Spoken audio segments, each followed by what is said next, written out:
I have been married for 51 years, got 2 sons, needed to take a test, found out something interesting.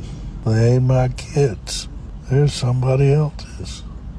I do wish I knew who the real fathers were, and they ain't the same. She was bopping a couple of different guys.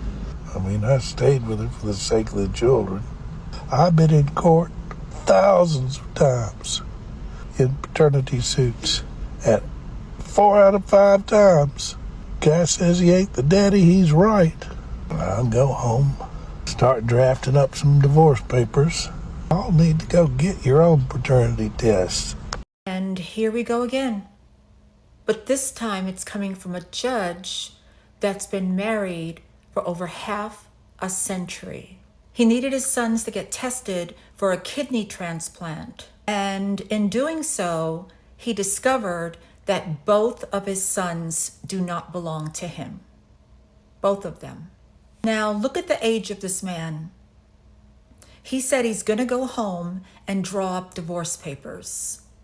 Imagine getting divorced at that age because you find out the children that you've loved for 40 plus years are not yours.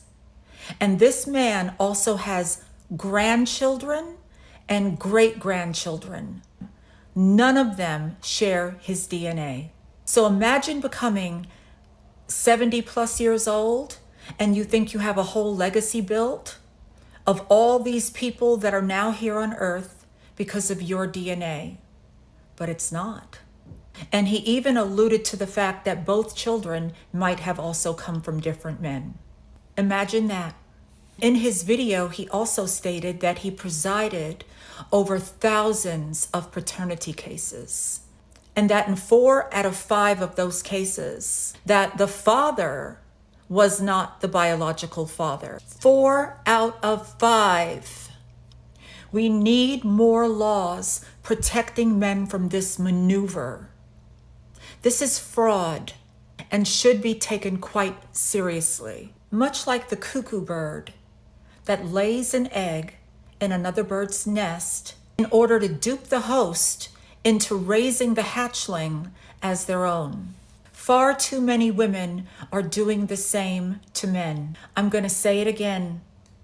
Get your kids swapped, guys. As this judge said in the longer version of his video, you cannot go by looks. If this judge had found out earlier, he could have left her, remarried, had his own children, grandchildren, great-grandchildren, and built an authentic legacy. I doubt for a moment this judge would have ever thought he would be on this side of the fence. Duplicitous behavior is rampant, and you don't want to become the victim of that.